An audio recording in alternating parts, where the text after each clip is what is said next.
Wall Street veteran Bernard Madoff has been arrested and charged with running a $50 billion Ponzi scheme. Congress wants to know what caused the Enron meltdown. Now, while the collective rage currently is focused on WorldCom, Tyco CEO Dennis Kozlowski was convicted of looting hundreds of millions of dollars. This is one of the biggest fraud cases ever. Their president's a crook. Well, I'm not a crook. Find out more on this week's episode of White Collars, Red Hands. Monopoly money is often used as a placeholder for fake money. I'll have a Coke. Is Pepsi okay? Is Monopoly money okay? A classic joke. But what if one day a large portion of people got together and decided that Monopoly money actually had value? That everyone from the banker to the night women patrolling under the bridge would begin taking Monopoly money as legal tender. This would be a decentralized currency that doesn't answer to any government, just the printing press capabilities of Milton Bradley. Does this sound like a good idea to you? Then you're going to love the idea behind cryptocurrency, which I'm sure you've had someone mansplain to you already. Blah, blah, blah. There are more nuanced things going on with crypto. Blah, blah, blah. The blockchain actually makes it so that fraud is much harder to commit. Blah, blah, blah. You're going to be paying for your groceries with tomato coins soon. We talked all about how crypto works on our Blockchain Blockheads episode and some of the ways in which people are manipulating the system to get rich at the expense of others. But until recently, no company had dared to fail hard enough for us to bring them on the show. Well, today, that changes as we dig into discussing the recent downfall of the online crypto trading platform, FTX, and the nerd behind it, Sam Bankman-Fried. Sam Bankman-Fried is hot. No. No, he is not. All right, video people, there's a picture now of him. I'm putting him in. I didn't even write anything in about this, but I had such strong feelings for it. I'm glad you brought it up immediately. I call him a nerd multiple times. This man is quite possibly the worst looking CEO ever. No! We've had so many ugly ones. He looks like the guy that had a crush on you at math camp. You know? You know I didn't go to math camp. I know, but if you did, like imagine you went to math camp and... He just looked like every guy who ever had a crush on me. Wow, sad. He's, It's rough out here. It's just... He doesn't look like a CEO. He doesn't... You'll find out he doesn't act... What does a CEO look like, Kashan? Oh, he doesn't act... Are you kidding? Are you kidding me? Just historically, like straight white man... like late 40s. That's historically speaking. Okay, true. This is a 29-year-old man. He's 30. He's 30 now. Yes, he's 30 now. But he looks like he whimpers a lot, you know?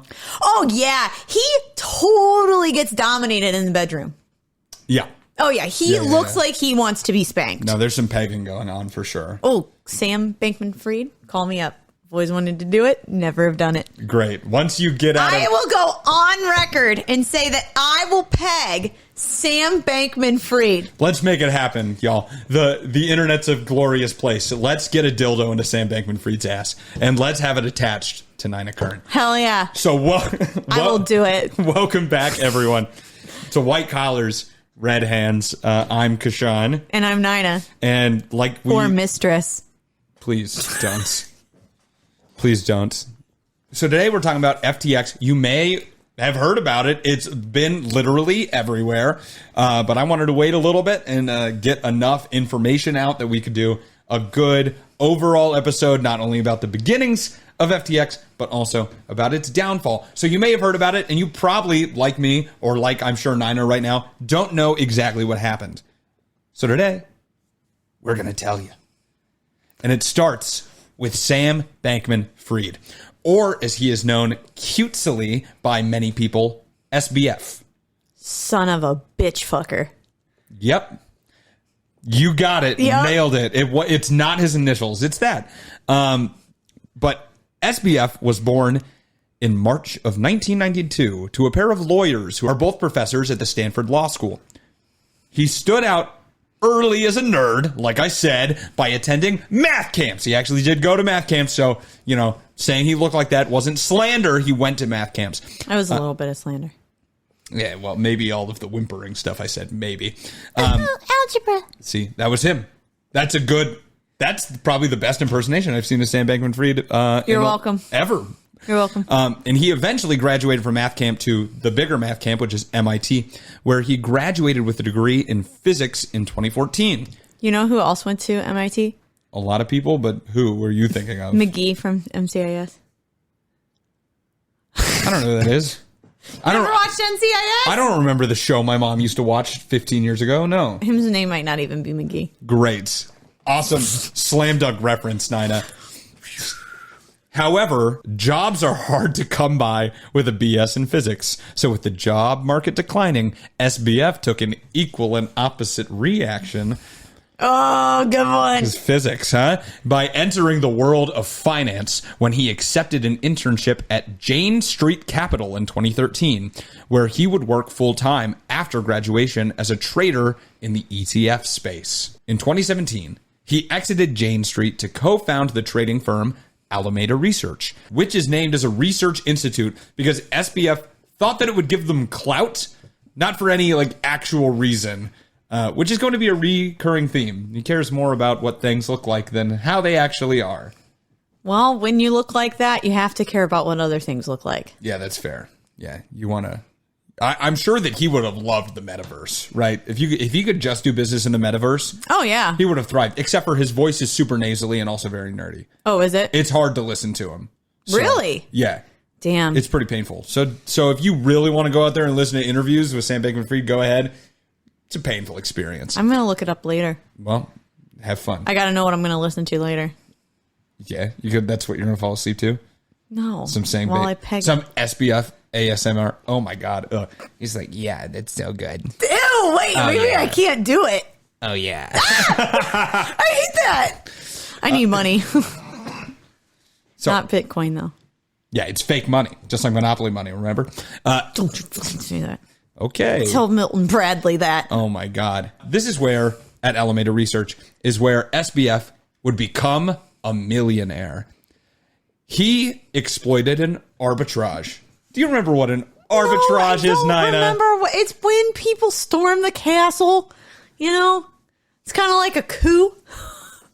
I don't even know what you're trying to say. It sounds like somebody's going to take over something. Well, no. Like they try to get to the castle and they're putting up the bridges for the moat, and then they're like, arbitrage. It's like a siege? Sure. Yeah, I don't know what you're going for, but it's not that. That's what it sounds like. Believe it or not. It sounds like it would go along with pillage and plunder. Pillage, plunder, and arbitrage. Yes. Shouted Genghis Khan a few times, I'm sure. No good documentaries on that guy. Well, I'm sorry. Make one. Be the change you want to see in the world. Arbitrage is basically where there's a small difference in prices. So you buy it at the lower price and sell it at the higher price. Oh, yeah. But you do a large volume so that you actually make money. Yes. So that's what he did. He utilized an arbitrage between the price of Bitcoin in America and Japan. So due to a timing difference, he could buy the Bitcoin in America and sell it in Japan for a higher price. Ah. So utilizing this slight difference, Alameda Research raked in between $10 and $30 million in the early stages of 2018. Damn. In 2019, SBF, bolstered by confidence that he knew what he was up to in the crypto market due to his recent win, decided to move forward with launching his own online cryptocurrency exchange. So, in April of 2019, FTX was created. FTX is short for futures. Wait, no, actually, before I finish, what do you think it is? Freaking titties extreme. No. Believe it or not, you're wrong. What was SBF again? It was, son of a bitch fucker. Son of a bitch fucker. You're over 2, Nina. I'm sorry. No, that's not what it is. Damn. It is, however, futures exchange. Futures exchange. Much more... Where's the T? It's in futures. It's definitely not fucking titties extreme. Frickin' titties extreme. Oh, I'm sorry. The one time you chose not to say the F word in your life. So FTX was created with the help of math camp buddy and fellow MIT graduate Gary Wang. They did actually go to math camp together and then went to college together. Cute. A lifelong friendship. Ish. Lifelong until recently. 6 months after the inception of FTX, they got their first big investor in the CEO of another crypto exchange by the name of Changpeng Zhao, who is the CEO of Binance, who sunk $100 million into the young company. Oh, my. FTX was a different kind of exchange for crypto, as it allowed some trading functionalities that weren't present on other sites, such as an over-the-counter market, a spot margin market, and options and derivatives on crypto, which is something you see in a lot of stock trading markets, but not on crypto exchanges. We'll talk a little bit about why in a bit, but yeah. Anything so far, Ned? No, I don't understand anything. All right, great. I'm not going to go super into details. Please don't. But basically, I want to live on the surface. Basically, at least for the spot margin trading that I mentioned last, basically they let people put collateral into an account. Okay. All right. Then trade with crypto they technically didn't own to profit. So you get to trade things that you don't actually own, and then if you lose, they just take the collateral you put up. Who takes the collateral? FTX? FTX does, Okay. yeah. Then they also had a built-in auto liquidation feature that as soon as your deficit exceeded your collateral, it would liquidate your whole account to keep rogue traders from gambling with more money than they actually had. Okay. You know, so it's like, oh, you went too far, bam, we sell everything that you're trading with, and we just like take all the money from you to stop people, because people don't always stop when it comes to like right, yeah. I mean, stocks. that's why people have gambling addictions, and they'll continue until it's a problem. Anyone until who's been, they have to sell the house on the ponies. Anyone who's been on the Wall Street Bets Reddit knows that, you know, basically gambling in the hands of most people, and when it's on such a volatile asset such as crypto, it becomes the equivalent of me sitting down at a high roller poker table when I barely know how to play. All right, I'm just going to get fucked over, and that's what happens with these people. These options made the platform enticing, however, and by August of 2020, they started expanding, acquiring other crypto companies such as Blockfolio, and raising billions of dollars from investors, which led SBF to buy out Zhao for $2 billion out of that original $100 million investment. Part of this buyout was done with FTT, the coin that FTX had made themselves. So they made their own cryptocurrency, and they did a lot of the buyout, or at least part of the buyout, in that coin. Okay, I got a question. Mm-hmm. How do you just make your own cryptocurrency? It goes back to like, I'm not going to get back into like the blockchain that we talked about in that one episode, but anyone can do it. Okay. That's what kind of makes it pretty scammy. Yeah. And that's why there have, and we talked a little bit about some of the scams, like the squid coin scam. Yes, I remember that. You can just kind of make it. Okay. And that's bullshit. Like Dogecoin. Yeah. And now it's become like not a joke somehow. It's wild. The internet's weird. It is wild. So FTT, they made this coin themselves, and it provided users with discounts on transaction fees on the exchange when you use it on FTX. So FTX then used the capital raised through investors to expand its operations, adding a venture capital arm, a gaming division that would help video game developers add NFTs into video games. Yeah. FTX started engaging in expensive and now infamous marketing deals, such as Super Bowl commercials that featured Larry David, ironically saying that crypto is a stupid idea. It was like this whole thing about Larry David like shooting down popular ideas throughout history, and then in the end someone was like, you should try investing in crypto, and he's like, which is really ironic now. It's very funny. Yes. As well as many other promotions with celebrities such as Tom Brady, Steph Curry, Shaq, Kevin O'Leary from Shark Tank, and a multitude of others. They also bought the naming rights to the Miami Heat Stadium, which for a very brief period was known as FTX Stadium. What? Yep. And a couple of chess tournaments. Of course. Plus, they sponsored the umpires in Major League Baseball. They had little FTX logos on there. Really? On the umpires, which is the most boring part to sponsor. Someone's got to do it, Kashan. Yeah, you might as well sponsor the toilets in the stadiums. Like umpires, yeah. I respect you. I'm coming for you, Angel Hernandez. He's a terrible umpire. Oh. You'll get that if you know baseball. I didn't get it. I know. SBF was slingshotted into the stratosphere as crypto became more popular. And the value of FTX made him a billionaire, one of the youngest at the time. And he marketed FTX as a revolutionary company and himself basically as a prodigy. Everyone was like, this guy's a whiz kid. He's the next... I mean, I do think he was very smart, but I don't think you yourself can be like, I am a prodigy. Yeah, he didn't really say he's a prodigy, but you could tell that's how he was like... That's how he acted? Yeah, that's like how he was portraying himself. And it definitely what other people called him. Like, gross. Like a Steve Jobs, kind of like, he's the next Steve Jobs. Everyone's always looking for the next Steve Jobs. So he's the next person. Never mind. Yeah. He's going to die of cancer. Okay, well, not that one. He once held a meeting with investors where he played League of Legends the entire time. Which is a video game. I know. But why? I mean, I don't know. But why? Because he was bad, I guess, too. It was very funny. I guess he used to stream and he was like pretty bad at it. But because he's a child. And he acts like a child constantly, but everyone's like, this little whiz kid, he's a billionaire and he plays League of Legends. It reminds me of Martin Shkreli, right? Is that who I wanted to say? Yeah. He reminds me of him. A little bit. He's not as weaselly as him, you know? Well, but like let me stream League of Legends and like let me let me do this bullshit. That's all similar. He's definitely like a millennial that got rich. Yeah. You know? And that's just kind of something. It's just you can see how that is kind of interacting now and who they kind of are. But in a lot of ways, they're just not different than the old school rich people. No, absolutely not. Which we'll find out. But when the investors found out that he had been playing League of Legends, they actually praised him for being able to keep up a conversation while #poning noobs. So they still found a way to turn it into something positive at the time. And the whole time, SBF also was a media presence due to his weirdness. He went on many shows to discuss why a billionaire was living in a penthouse in the Bahamas, where FTX is incorporated, by the way. Kind of a shady thing already off the bat that they're incorporated in a tax haven country.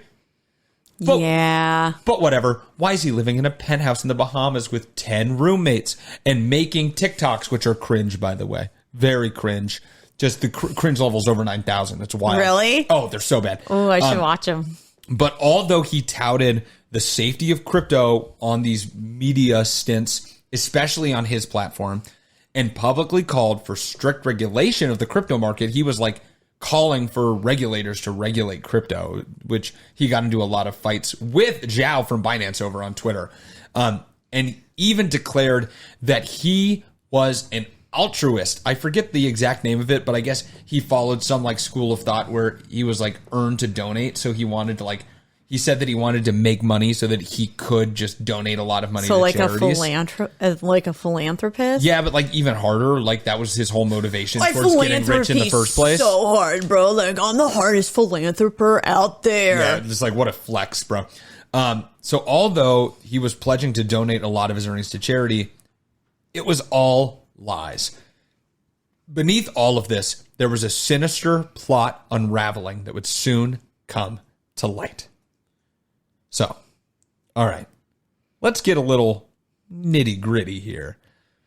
Nina, what regulatory agency do you think regulates cryptocurrency as of right now? I know this. As of this second? Yeah. Okay. A, the SEC. B, the FTC. Okay. C, the USDA. Or D, the FDIC. What's the FDIC? It's the Federal Deposit Insurance Corporate or something. I forget the C. I want to say none of the above. Is that an option? Huh. Or do I have to pick one? You can pick none of the above. I'm going to pick none of the above. You're kind of right, but also kind of wrong. Damn. That That's kind of how I operate. Kind of right, but kind of wrong. Yep. It's going to be the book you write one day. Kind of right, but kind of wrong. That will be my autobiography, Nina Kern. Kind of right, but kind of wrong. Right on the shelf next to Don't Shit on Me, Jokes by Nina Kern. Right next to Everybody Poops and the Holy Bible. Oh, my God. The Holy Trinity right there. So it is kind of the United States Department of Agriculture. Why? Also known as the USDA. Good question. Well, That has nothing to do with agriculture. I know. It does? so you're kind of right, The agriculture is the ground. but also kind of wrong. Jesus Christ. So technically, digital currencies are overseen by something known as the Commodity Future Trading Commission, CFTC. the CFTC. That's right. But futures it is an independent department of the United States government. But futures were originally and are still kind of tied to the Department of Agriculture because futures were mostly bought on agricultural products such as grains. Okay. So they were originally regulated by the USDA and still are they have a lot of ties to the USDA. So digital currencies are thought of as commodities, like corn. It's corn. It has the juice. It has the juice. Oh my God. And not securities like stocks. This is an important distinction because that means that you are not able to charge or pay interest on deposits in digital currencies, which also means exchanges such as FTX can't use customer funds for investments because in order to do so, you would need to compensate your customers with interest. So if you go to FTX and you buy Bitcoin, Okay. they can't take that money and invest it somewhere else like banks do Okay. because they would legally have to pay you interest on it, which they can't do because Bitcoin is a commodity, not a security.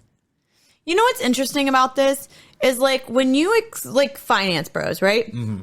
If you're like, hey, finance bro, why don't we just like print more money?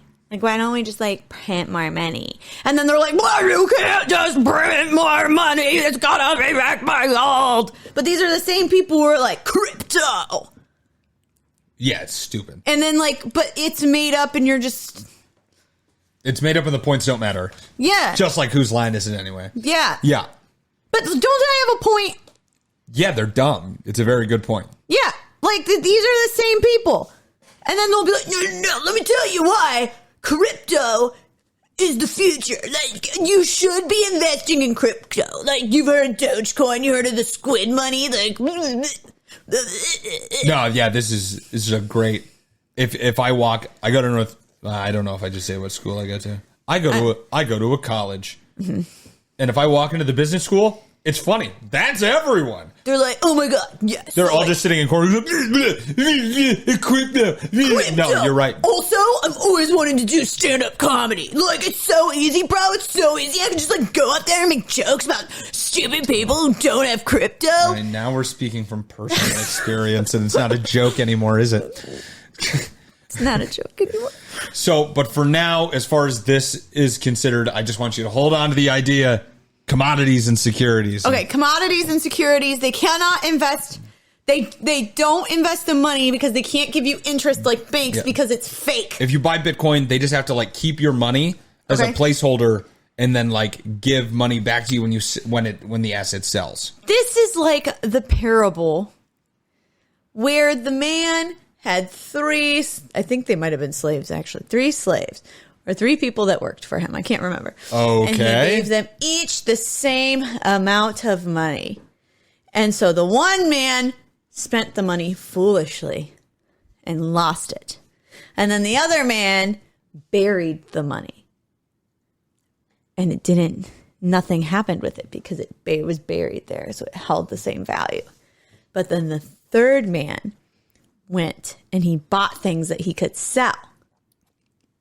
And then he got more money. Like Shrek on Blu-ray. So then when the guy came back and he's like, guys, what'd you do with my money? This idiot is like, oh, I spent it. And this one's like, here, I kept it safe for you. Is that kind of like Bitcoin? That was a long story to get absolutely fucking nowhere. Yeah, sure. That's like fucking Bitcoin. Thank you, Nina. It's like burying the money in the ground. It doesn't gain any interest. Right? No. Oh. No, you're wrong even. Damn it. On top of all that, you're wrong. Because the price of the asset goes up and down depending on the market. So you could sell it later and gain money. So it is like the third one. Putting cash in a bank account. But crypto is not cash. It's very volatile. It goes up and down. Having cash is like burying the money in the ground. Heard. Just in a checking account. Anyway. Sorry. One of the first cracks in FTX was receiving a cease and desist order from the FDIC. FDIC. Due to some misleading claims that SBF made on Twitter about deposits being covered by the FDIC, which ensures money deposited in banks. However, something more insidious was going on under the hood of FTX than just misleading tweets. It turns out that Alameda Research was a little too close for comfort to FTX. SBF had relinquished control of Alameda after heading up FTX to avoid a conflict of interest. But people questioned whether or not he fully gave up control. Alameda still acted as a quote-unquote market maker for FTX, which means they bought and sold FTX's assets in order to create a market for them. It's someone who buys, holds onto assets, and then sets a buy and a sell price for them. Okay. So you basically make the market. It's exactly what it sounds like. And that, as far as that goes, that's legal. They can do that. It's fine. But when you have close ties to your biggest market maker, people are going to question. It's an obvious, conflict of interest, especially because one of the new co-CEOs of Alameda Research was none other than Caroline Ellison, a woman with whom SBF was said to be dating and who also lived in the same penthouse as him. He's gonna give his company to his whore!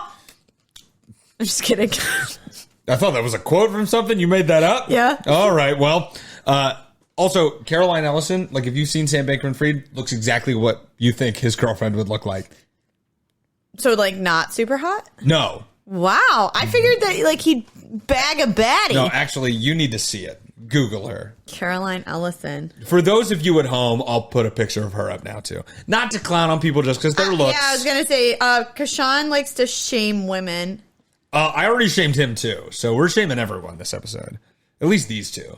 That is not what I was expecting. I've seen this woman before. If you dig really deep, there's like maybe a kind of good picture. Don't they just look perfect for each other, though? So, I really thought he was going to be with like some sort of supermodel. Nope. Even the money, I guess, didn't do it for people. It's that nerdy ass little voice and all the time he spends playing League of Legends. Maybe he just really loves her. Nope, not anymore. It is hard to say you don't know what is happening at a company when all you have to do is ask across the pillow. She's right there. Pillow talk. Yeah, also, what terrible pillow talk. Just like, so what's going on over at Alameda Research this week, baby? Stop. Oh, God. Kashan. That made my vagina dry up for a month. I have that effect on people. They even both appeared publicly, and when asked if there was any co-mingling or special attention given to Alameda, they wholeheartedly denied it. I just can't. There's images in my head that I can't get out. Well, you're welcome for that. But there was special attention. I feel ill. Okay. Good. There was special attention. It turns out Alameda had an account at FTX that was able to go into the negatives. Mm-hmm. They had a user account that was able to go into the negatives. It is the only account on the entire platform that was allowed to do so. And special code had to be introduced to allow it to happen in the first place that, according to an SEC filing, came directly from SBF. He didn't write the code, but he was the one who gave the order to write the code.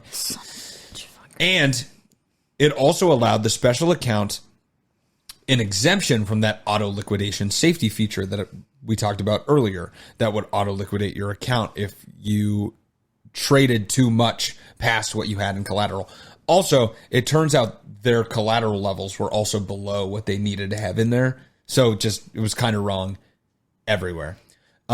Also, that account was the only account to have those features as well. No other account on the FTX platform was found to have access to any of those features except for Alameda's. Alameda treated this account as basically an unlimited line of credit where they could just pull money constantly out of this account, but it didn't have to go on the books per se. It just got written off to this account. And SBF funneled billions of dollars out of FTX and into Alameda so that they could invest in risky crypto deals. Oh, Sam, that's illegal. Now, where was this money coming from? Well, it was the users of FTX's deposit money that they were funneling out of the company. Remember how I said you can't do that earlier? Mm-mm. They did that. Something that FTX had stated outright in their terms of service that they would never do. Liars. They attempted to cover up this outpour of money by directing it through shell company accounts that were actually subsidiaries of Alameda, and knowingly altered the balance sheets of both companies to veil the transactions. On the FTX side, they wrote off the liabilities to an account that was actually controlled by Alameda, but titled fiat at ftx.com, which, by the way, fiat currency is just, that's money that's circulated and backed by governments. So now that we have there's not little cars on the money. No, it's not like Kohl's Cash, but that you use at a car dealership. It's fiat currency. Damn. Fiat probably means something it's that not has like crossover, but yeah. Bonus bucks that I used at school that had my principal's face on them. Wow, how narcissistic of that principal. But no, it's not like that at all. So like the dollar, that's a fiat currency. So they basically just called it money at ftx.com, which is hilarious. And that concealed the actual destination from investors who looked at the balance sheet. They wrote it on the liability, but they thought it was just tied to this account, and then that's it. On the Alameda side, they hid the money coming in by adding them to third-party loans that they had already received from other sources by just hiding the money in there. Those loans, by the way, were the reason they needed all of the money in the first place, since in 2022, the crypto market declined significantly. And with most of Alameda's dealings being in crypto, their lenders called for repayment on their loans because they got scared. They're like, well, you do crypto and crypto ain't looking so good, so give us our money back. But Alameda had already lost so much money on their assets, and what they did have in large quantity was in FTX's own token, FTT. It turns out most of the assets held by Alameda, a large proportion, was FTT tokens, which means that if they sold it to pay off their lenders, the price of FTT would fall even further, meaning they had even less money, thereby hurting the value of their assets in just like this big vicious cycle. So they can't do that. So this also showed Alameda had more exposure and risk from FTX than it was telling to investors. They're an arm length away, but they're really tied together because all of their assets are in FTX through the way of FTT. So instead, SBF funneled $8 billion from FTX in order to pay off these loans, hoping to make enough money later to right the ship. Of course, they still had money to loan to themselves, however, as Alameda made low or no interest loans to many of the executives, including over $1 billion in loans to SBF himself, of which some of the promissory notes that were written listed SBF as both the lender and the borrower. No, you can't do that. Yeah, just kind of a big no-no. This is a giant conflict of interest. Yeah, hey, if there's any CEOs out there listening, don't fucking do that. Don't do that. That's wrong. So SBF then took these customer funds and used it to buy premium real estate. Also, it is said that the $6.5 million for the Larry David Super Bowl commercial was also paid using customer funds funneled out of FTX this way. Still, public opinion of FTX was running high, even with all of this happening in the shadows. That is, until a CoinDesk article came out in August of 2022 that reported on Alameda's large position in FTT. They found a balance sheet and found how much of their assets was listed in FTT. Because of this, on November 6, 2022, Zhang of Binance announced publicly on Twitter that he was going to sell the FTT that they got in that buyout, valued at over $500 million. This is going to be a problem. Yeah. If he does that. That's a lot of money. And it's going to drive all of Alameda's assets down too, because they're going to sell it. So Caroline Ellison tweeted publicly that day that if he was going to sell it, they would gladly buy it at $22 a coin. In a very sad attempt to keep the value from going down, being like, oh, well, we'll buy it for like quintuple the price of what it's actually worth then if you're going to sell it. But it was just bullshit. Yeah. And she later said that quote was very stupid. I'm sure paraphrased a little bit, but well, I'm sure that she was freaking out. They were freaking out. Like, they already were in hot water, and then he says that. Yeah, it's that episode in SpongeBob where he's like running through his brain and like name, we got to find the name, and everything's on fire. Yes. It was that at Alameda. This prompted a run on the FTX exchange that saw many people try to withdraw their money from the site. They were like, oh, we got to get out before this whole thing goes down.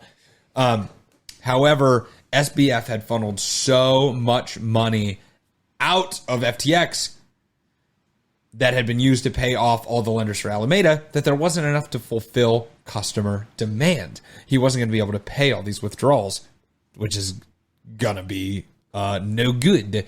So in a desperate plea to keep the company afloat, Binance announced on November 8th that they were intending to buy FTX due to their liquidity crisis. And this caused the price of FTT to drop by 80%. Oh my gosh. In like a day. But after one day, Binance withdrew their rescue bid because they learned FTX was being investigated by the SEC and the CFTC, and that the financial state of the company was in ruins. Well, it was. They literally got to look at their balance sheet, found out they were being investigated, and they were like, no. I mean, I don't blame them. And SBF found the deal fell through on Twitter. They didn't even tell him. They like posted, like someone reported on it, and then Zhang posted on Twitter, and he was like, oh fuck. Oh my God, this is like when one of my old roommates, this was a long time ago, but her dad didn't tell her that he got married. She found out on Facebook. That's rough. Yeah, that was bad. Yeah, so imagine you're like, oh man, I'm going to lose all my billions of dollars. And you have to find out through a tweet. It's like that. That's rough. Later that day, the FTX website stopped processing withdrawals, and the entire business was gone in a flash. FTX and Alameda Research concluded business, shuttering their doors forever, and FTX declaring Chapter 11 bankruptcy. Fuck. Son of a bitch. Fuck. Yeah. You fucked up. It's bad. Yeah, bad. It was not good for them. After SBF stepped down as CEO, he was replaced by John Ray, who had experience helping creditors recoup at companies that have declared bankruptcy. This is what he does, is he goes and becomes the CEO of companies that declare Chapter 11 bankruptcy and try to get the most money out of it. And he actually was even involved in the cleanup at Enron. Oh, wow. Even still, John Ray had this to say about the situation he found at FTX. These are direct quotes. He had never seen such an utter failure of corporate controls at every level of an organization. Once again, worked on Enron. And FTX was run by a very small group of grossly inexperienced and unsophisticated individuals. But SBF was a prodigy! Well, he's not a prodigy. He's a prodigy at being a little shithead, I guess. He's over-succeeded at being a little shithead, which is great. Wow. It's kind of surprising that he said that, especially given the fact that he worked with Enron. And like multiple others. It's just that Enron's the big one that you mentioned, but this is what he does like for a living. And this was the worst. Which, by the way, it was discovered that FTX used QuickBooks, Intuit QuickBooks, to keep control of its accounts, which, for those of you who don't know, it seems Nina does know, is a software usually meant for small businesses to keep track of all of their dealings, not large exchanges handling multiple billions of dollars. Yeah, a couple of at least one restaurant that I've worked at has used them. Most do. Yeah. Unless they're like an even larger chain that can afford the more expensive software. Yeah, that's why I know what it is. Yeah, multi-billion-dollar companies don't, but they did. And at first it seemed as if SBF was not going to face any fallout, as no charges were immediately pressed against him. He went on this like apology tour, stating that he was unaware of what was going on at Alameda. Or you liar! They always do. He even mentioned that he was like, I don't even know what happened at FTX. I don't know why we hit this liquidity crunch. Whatever. Come on. But that he said he was looking into the matter and that he would testify to Congress as soon as he knew the answers. And they did schedule a time for him to come in and talk to Congress. However, on December 12th, 2022, just about over a month ago, the day before SBF was meant to testify in Congress, he was arrested by police at his residence in the Bahamas at the request of the United States, who was charging him with counts of fraud, conspiracy to commit money laundering, and conspiracy to defraud the United States and violate campaign finance laws. I didn't know. I thought that the Bahamas was like a safe haven.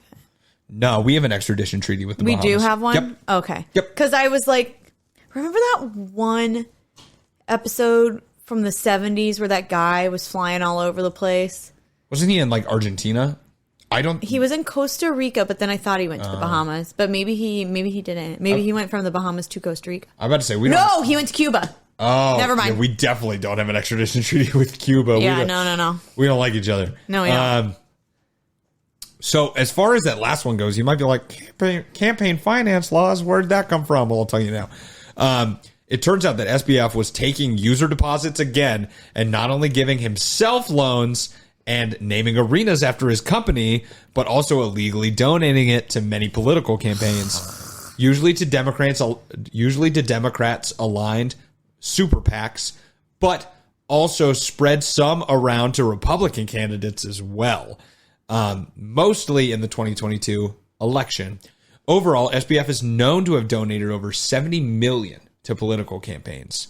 Also, hashtag sexpot Caroline Ellison is part of the reason that SBF was arrested, and all of this is known in the first place, as the two nerd lovers became star-crossed over the fallout of the company, and Caroline flipped on her lover like a pancake, taking a plea deal and cooperating with the SEC, along with FTX co-founder Gary Wang. SBF was extradited to the United States and is currently out on a $250 million bail. But of course, if there was anyone that screamed flight risk, it's him. It's this guy. So they did have him give up his passport and wear an ankle monitor to make sure that he stays put at his mother's house in Palo Alto, California. Damn. So now we await the trial or plea from Sam Bankman-Fried, the man who became a millionaire, a company founder, then a billionaire, to ruins, and finally to a criminal. The man who looks like he should be playing chess in a basement is the perfect example of how out of control things can be on the inside, even when they look like they are thriving on the outside. The downfall of FTX has already been compared to the quick fall of Lehman Brothers and the late 2000s, or the Lehman Brothers in the late 2000s, and to Enron. Although, as more information comes out, it might have more in common with the latter. SBF is a fraud. He hid behind a veil of altruism, robbing his customers blind in the process, all in the name of greed. which I find detestable. I have always thought that if you're going to feed me a shit sandwich, don't dress it up to be like a gourmet hamburger. And that's exactly what Sam Bankman-Fried has done. Fed thousands a big old shit sandwich. It's just that this one has a tag registered on the Ethereum blockchain. Also, quick disclaimer, no conviction has happened in this case. This is an ongoing matter, and in America, all people are assumed innocent until proven guilty. But Caroline did plead guilty. Caroline's guilty. We can talk shit on her. Also, he's guilty. He's guilty. All right. He's guilty. I told somebody we were going to do this episode, and they asked me if I thought he did it, and I was like, yeah. What the fuck? Yeah. They're not just making all this up. You can't make all that up. No. Also, I guess Caroline Ellison also had this like meeting towards the end where she literally admitted it to the whole board. Like she was freaking out, and she started talking about how like everything had been happening and what had been going wrong and what's going to go wrong in the future. Oh my God, dude. And like right after like everyone quit, like literally after the meeting, they were like, we all resigned. Yeah, I don't blame them. So it's wild. Yikes. So yes, he did it. Yes, FTX is a big deal. I mean, the thing is not a lot of people had money saved in it, so it's not exactly like Lehman Brothers where it's going to cause like a global collapse. Yeah. That being said, it did. I mean, a lot of people have lost money. Yeah, and people are starting to really. I mean, people were already worried about like, is crypto a real investment? Is crypto good? Probably not. A lot of people got money at the beginning, but I just don't see it being a long-term thing. And who knows? Maybe I'm the guy who's telling the Beatles that guitar music is on the way out, which someone actually told to the Beatles when they were starting. Maybe, but it just doesn't feel like it. Yeah. It just does not feel like it. And there's already been like NFTs crash this year. So, and crypto has also been going down. And this might make it worse. Yeah, it might. No, I definitely think it'll make it worse. So, there it is. Hopefully that helps you understand a little bit of the news that's going on. Mm-hmm. It's nice to do these pop culture ones. Yeah, you're the one who's always anti-pop culture. I did the Theranos episode. That's true. So this is my second one. And you don't like pop culture. Yeah, that's fair. Yeah. No, you're right. So if you want other resources on this, there's a bunch out there. Most of what was stated in here came from the SEC filing. They list a bunch of stuff on there. There's also a CFTC. There we go. A CFTC filing. You can go read that. If you really want, if you're a nerd and this wasn't enough for you, then fine, go do that. I'm done. I did the nerd stuff. I don't need to go redo it. I did all the nerd stuff already. But yeah, I guess if you're like me and you want to read all that bullshit, I say bullshit even though I read all of it. It's wild. Whatever. Then you can go do it. But before you do, if you liked what you heard here on this episode today, why don't you throw a little love our way first before go reading all that nerd shit, huh? You can go ahead and do that for free by leaving us a rating or a review. You can write a review on Apple Podcasts. Most of you are listening right now. We got analytics. We live in a computer age, goddammit. I know you're listening on Apple Podcasts. So go write a review, a good review, please, or leave a rating. That requires you to not put any words out. You just got to click. You guys do that 1,000 times a day. Do that.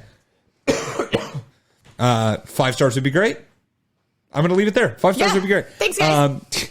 If you want you can also subscribe on all the podcasting services if you are in the minority. We still love you. Just to a minority.